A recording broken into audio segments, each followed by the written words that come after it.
नमस्कार, आदाब। मैं राजवीर एक बार फिर से आपका स्वागत करता हूँ आज ही के दिन एक और सनसनी खबर के साथ में। जिस तरीके से आपने देखा काशीमीरा में डिमोलिश किया गया बीएमसी के हरकत में आने की वजह से, उसी तरह यहाँ पर पब्लिक डिमांड कर रही है एक इल्लीगल, जिसे कहते हैं गैर कानूनी, जो बनाने का काम चालू है। एक बिल्डिंग यहाँ बनाकर खड़ी कर दी गई है, जिसके प्रति लोगों के मन में बहुत आक्रोश है। यहाँ गार्डन हुआ करता था, जिसे तोड़कर एक बिल्डिंग बना दी गई है और लोग यहाँ पर धरने पे आमरण अनशन पर बैठे हुए हैं। यहाँ के नगर सेवक अश्विन जी, ठीक है, तो आइए अश्विन जी से जानते हैं कि क्या वजह है ये कि ये अनशन पर क्यों बैठे हैं और ये बिल्डिंग की कहानी क्या है। जैसे कि आप देख सकते हैं यहाँ एम्बुलेंस आई है, अश्विन जी की तबीयत खराब बताई जा रही है, ठीक है। आइए अश्विन जी से बात करते हैं, वो यहाँ है अभी।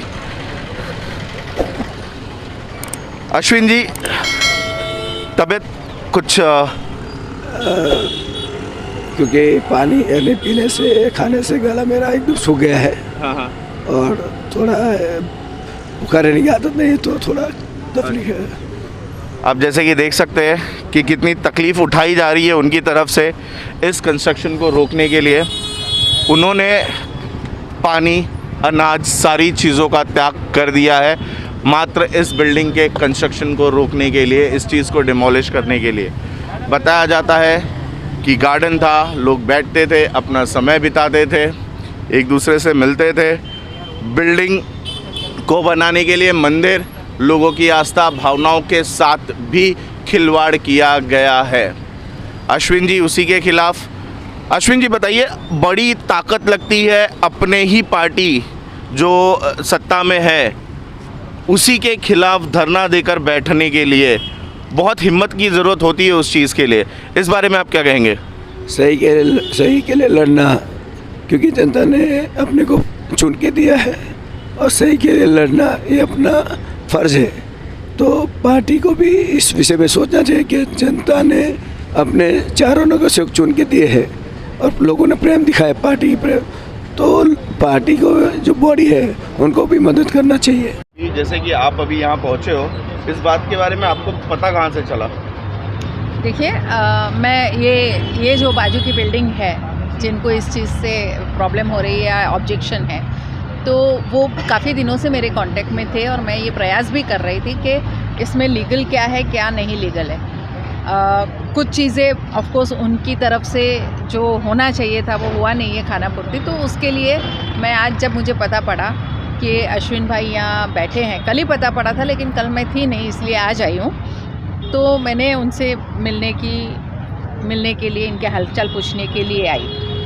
एक बात जो सभी, मैं भी पेशे से बिल्डर हूँ, लेकिन अगर आप मेरे सभी प्रोजेक्ट देखेंगे तो मैंने लगभग सभी प्रोजेक्ट को सामने से बुला के उसको कन्विंस करके दिया है। मोफा कायदा भी यही बोलता है, लेकिन हमारे बिल्डर बिल्कुल भी किस लालच में रहते हैं, ये इसके अनुसार सबसे बड़ी बात कन्विंस करके देते नहीं है। रिजर्व जोन की जगह है, आर जोन में आती है, जो कि आर जोन पब्लिक सिटीजन जो होते हैं उनके लिए कुछ ना कुछ वहाँ पे जैसे गार्डन, हॉस्पिटल्स या पुलिस स्टेशन वगैरह बनाया जा सकता है। आपकी एक गलती सुधारनी चाहूँगी, उसको आर जोन नहीं, वो आरजी आरक्षित प्लॉट होता है। अच्छा, हाँ जी, तो आरजी ये आरक्षित प्लॉट, ये भी कंट्रोवर्शियल बार बार हो रहा है। वो कहते हैं रिवाइज में हमने आरजी का ये रिवाइज कर दिया और इधर ये परमिशन लिए, क्योंकि एफएसआई आपकी बैलेंस है। एफएसआई बैलेंस है तो बहुत सारी बिल्डिंग है, आप उसके ऊपर माले चढ़ा सकते हैं। आरजी को वापस आप जगह चेंज नहीं कर सकते, इसलिए। पर अब प्रॉब्लम ये हो रहा है, बीएमसी से मिल कैसे गई? अब वही हम लोगों ने लेटर लिखा है, आरटीआई लिखी है, सब आ गया है ना उनको, सीसीआई है, रेडी के बाद आएगा। तो हमारी कोशिश ये है और मेरी तो मांग है, आज आपके ज़रिए मैं उन तक ये मांग पहुंचाना चाहूँगी कि आप जैसे ही बिल्डिंग बनाते हैं, एक सेक्टर ख़त्म होता है, उनको बुलाइए, उनकी सोसाइटी फॉर्म होते ही फेडरेशन को आप अपना ये कन्वेंस क्यों नहीं देते? कन्वेंस दे दो तो आगे ये सब झगड़ा ही मिट जाएगा कि ये किसके नाम का 7/12 है, किसके नाम का नहीं है। और ये बिल्डर का फ़र्ज़ बनता है कि जैसे ही बिल्डिंग बने उनके आरजी के साथ उनको कन्वेंस दीजिए। आप कन्वेंस देने में इतनी देर क्यों कर रहे हैं? 30-30 साल पुरानी बिल्डिंग है और कन्वेंस नहीं दिया गया है। क्या ये सही है? अब ये तो प्रशासन ही जाने। नहीं, प्रशासन नहीं, ये बिल्डर का, मैंने कहा ना, एज अ बिल्डर जैसे हम लोगों को बुला के देते हैं, इस चीज़ के लिए कंप्लेन उठा कर सकती है। बिल्कुल कंप्लेन करनी चाहिए, क्योंकि मैंने वही कहा कि बिल्डर ने बुला के उनको कन्विंस दे देना चाहिए। और इन लोगों की मांग है कि उसे डिमोलिश किया जाए जो कंस्ट्रक्शन चालू है। देखिए, ये मैं क्योंकि अभी मैं यहाँ आई हूँ और उन्होंने कहा है कि इसका प्लिन सर्टिफिकेट नहीं दिया है, उसके बावजूद ये बिल्डिंग अगर इतनी बनी है तो बिल्कुल ये डिमोलिश होनी चाहिए। और मैं उसकी जांच करने के बाद, यानी प्लिंथ लिया है या नहीं लिया है वो देखने के बाद ज़रूर से आई कम बैक टू। मेरा भाईंदर में इस तरीके की चीज़ें बहुत सुनने में आ रही है, जहाँ पे डिमोलिश नहीं करना चाहिए वहाँ पे डिमोलिशन चालू है, और जहाँ करना चाहिए वहाँ नहीं। अभी काशीमीरा में भी घटना घटी है कि जहाँ पर जो लोग 15 साल 16 साल से रह रहे हैं उन लोगों को घरों को डिमोलिश कर दिया गया है। बच्चों के एग्ज़ाम्स हैं, लोग रोड सड़क पे आ गए हैं। वहाँ पे से जो मेयर साहब है, वहाँ की नगर सेविका भी हैं, उनकी तरफ से भी उनको कोई अभी तक सपोर्ट, कोई सेवा, किसी तरीके का आश्वासन, किसी तरीके की वर्डिक्स कुछ नहीं मिली है उन लोगों को। वहाँ डिमोलिश किया जा रहा है जहाँ पे ज़रूरत है कि उनको रहने दिया जाए, बच्चों के एग्ज़ाम्स हैं, और जहाँ तोड़क कार्रवाई होनी चाहिए वहाँ पे नहीं हो रहा है। तो इसके पीछे जिम्मेदार कौन है? देखिए, ऐसा है कि मैं फिर कहूँगी कि कॉरपोरेशन में इस बाबत में बहुत ही सतर्क होने की ज़रूरत है। स्पेशली हमारा टाउन प्लानिंग डिपार्टमेंट को बहुत ही सतर्क रहने की ज़रूरत है। वहाँ के केस में वो आरक्षित प्लॉट है, उस पर TDR अगर लिया गया है तो उसके पहले वो खाली नहीं कराया गया था, ऐसी वहाँ कंप्लेन है। वहाँ कोई भी घर, कोई भी वास्तु नहीं बननी चाहिए, ये कायदा कहता है, क्योंकि वो आरक्षित प्लॉट है। लेकिन अगर वहाँ बना तो वहाँ किसकी गलती है, किसकी गलती से वहाँ बना, उस पर एक्शन ज़रूर लेना चाहिए। लेकिन वो जो लोग वहाँ रह रहे हैं उन लोगों का तो 3 लाख 4 लाख रुपए, एक आम जनता के लिए जो छोटी मोटी नौकरी मैं मानती हूँ 4 लाख रुपए उनकी पूरी जिंदगी की जमा पूंजी हो जाती है। बिल्कुल सही है, लेकिन सबसे पहले मैं ये कहना चाहूँगी कि हम भी घर खरीदते हैं तो हमें भी उसके लीगल कागजात देख के खरीदने चाहिए। अब हर कोई इतना एजुकेशन रेट आपको पता है इंडिया का कितना है? नहीं। ओनली 6। सबसे पहले आप अपना नाम बताइए। मैं चार्टर्ड अकाउंटेंट अनुज जायसवाल हूँ। तो चार्टेड अकाउंट जी, पॉलिटिक्स में कहाँ से आप? मैं पॉलिटिक्स नहीं करने आया हूँ, मैं अपने हक की लड़ाई लड़ने आया हूँ। और जो हमारी चीज़ों को कब्जा किया गया है, जो हमारे लोगों को धोखा दिया गया है, जो पहले हमको बेचा गया है ये ज़मीन दिखाकर, आज उसी पे कब्जा किया गया, उसके ऊपर हम लड़ाई कर रहे हैं। हमें वो गुण है हमारे पास में, हमने वो पढ़ाई की हुई है, तो हम सोसाइटी के लिए, अपने लोगों के लिए लड़ रहे हैं। कोई पॉलिटिक्स करने नहीं आया है। अगर पॉलिटिक्स करना भी होगा तो भी करेंगे, उतरेंगे, अगर वो जरूरत पड़ेगी वो भी करेंगे। जैसे लोकमान्य तिलक ने कहा था, हे माझे अधिकार है, मी घेऊनच राहणार है, तो वो मराठी में एक वाक्य है कि स्वराज मेरा अधिकार है। तो ये कह रहे हैं कि ये जो ज़मीन है ये इन लोगों का अधिकार है और ये इसे लेकर रहेंगे, उसके लिए कुछ भी करेंगे। तो आप क्या क्या कर सकते हैं? क्या क्या कर सकते हैं? जो हमें करना होगा, हम कानूनन तौर पे लीगली जो भी करना होगा, जो शासन प्रशासन है उनको कंप्लेन करेंगे, जो कार्रवाई होगी वो करेंगे। हम ना कोई गुंडे हैं और ना डाल के 6 साल हो गया, फाइलिंग डाल के इसका 6 साल, फाइलिंग के टाइम सबसे पहले तो आप ये बताइए कि ये ज़मीन पे था क्या? इस ज़मीन पर 20-22 साल पहले मैं खुद खेलता था यहाँ पर आके। अंदर आप जाके देखेंगे, आप अंदर जाके देखेंगे तो चेयर है अंदर पड़ा हुआ है और बहुत सारे पेड़ हैं। पेड़ को बिल्डर ने काट दिया। पेड़ काटने के बाद सब कुर्सी और ये सब हटा दिया। उसने साधु संतों को बिठाने के लिए एक छोटा सा मंडप जैसा बनाया। उसके ऊपर सोसाइटी का ऑब्जेक्शन हुआ तो उन्होंने बोला नहीं ठीक है, उसको ठीक कर देंगे। नहीं हुआ तो महानगर पालिका ने उसको बंद करवाया काम। 2014 में फिर इसके ऊपर कार्रवाई हुई। अब 1.5 महीने पहले से ये बिल्डर ने अचानक क्या शासन प्रशासन को मिलके क्या लेटर मिल गया, सब गोल गोल घूम के ये 1 महीने के अंदर 3 माले की बिल्डिंग बन गई है जिसका कोई परमिशन नहीं है। अभी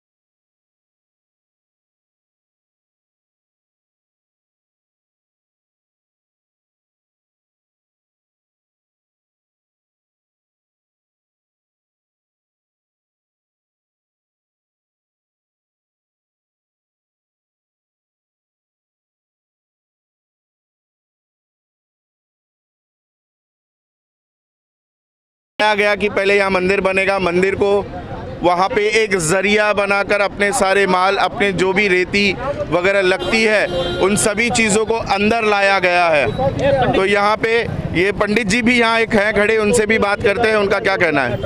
अभी इन लोग ने क्या किया, मंदिर का जो अपन हम होम हवन करते हैं वो भी तोड़ के उन्होंने वहाँ पे ट्रक लगा दिया।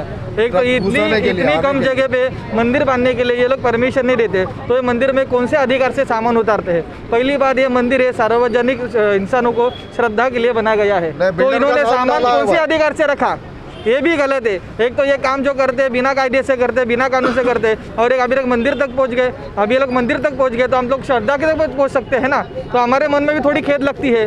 तो ये सब गलत है। तो मेरा कहना भी यही है कि ये जो कह रहे हैं वो बराबर है।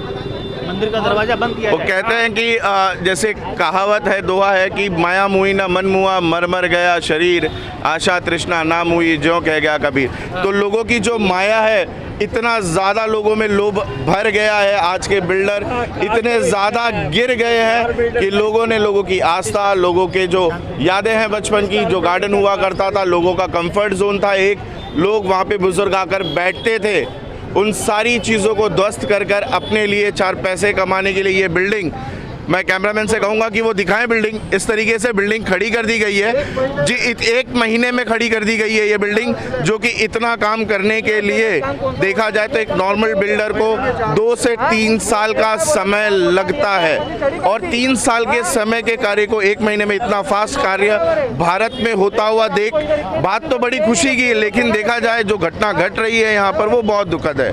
देखा बीजेपी के नगर सेवक अश्विन जी जो यहाँ पर अनशन पे 2 दिन से बैठे हुए, दिनांक वहाँ लिखा हुआ है 31 तारीख, ठीक है, वो वहाँ पे तब से वो 2 दिन से अनशन पे यहाँ बैठे हुए हैं, अपनी ही पार्टी का विरोध करते हुए। जो सबसे ज़्यादा अहम बात होती है कि जिसके साथ आप रह रहे हो, चल रहे हो, उसी का विरोध करने के लिए बहुत शक्ति की ज़रूरत होती है। यहाँ पर एमएलए जो गीता जैन जी हैं मीरा भाईंदर की, वो भी यहाँ पहुँची हुई है, वो भी उनको आश्वासन दे रही हैं, समझा रही हैं कि जो भी प्रोविज़न होगा उस तरीके से कार्य किया जाएगा।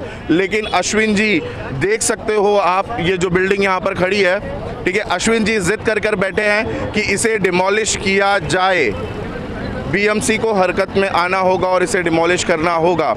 जैसे कि उन्हें समझाते हुए गीता जैन जी ने कहा भी कि ये एक लॉ है, लॉ के ऊपर कोई नहीं है, लॉ के हिसाब से चला जाएगा, जो प्रोविज़न होगा उस तरीके से किया जाएगा। और सूत्रों के यहाँ के लोकल जो हैं उनके कहने से, यहाँ के जो रहवासी है उनका बताना है कि ये पहले एक नाना नानी पार्क हुआ करता था, जो यहाँ के बुज़ुर्ग लोग यहाँ आकर बैठते थे, अपना समय शाम का बिताते थे, एक दूसरे से बात करते थे, थोड़ी ठंडी हवा लेते थे। आज उसको एक इमारत में तब्दील कर दिया गया है। अब यहाँ पर कोई गार्डन इस तरीके का नहीं है, और लोगों के मन में यहाँ पे पार्टी लेवल या जो यहाँ के बिल्डर है, यहाँ के बीएमसी अधिकारी है, उनके लिए बहुत ज़्यादा आक्रोश भर गया है। आगे देखते हैं इसमें माननीय गीता जैन जी, उनकी तरफ से क्या सहयोग आता है, बीएमसी यहाँ पर क्या सहयोग करती है, लोकल लोग इस चीज़ को कैसे हैंडल करेंगे, अपने आक्रोश को कैसे ख़त्म करेंगे, जानने के लिए बने रहिए।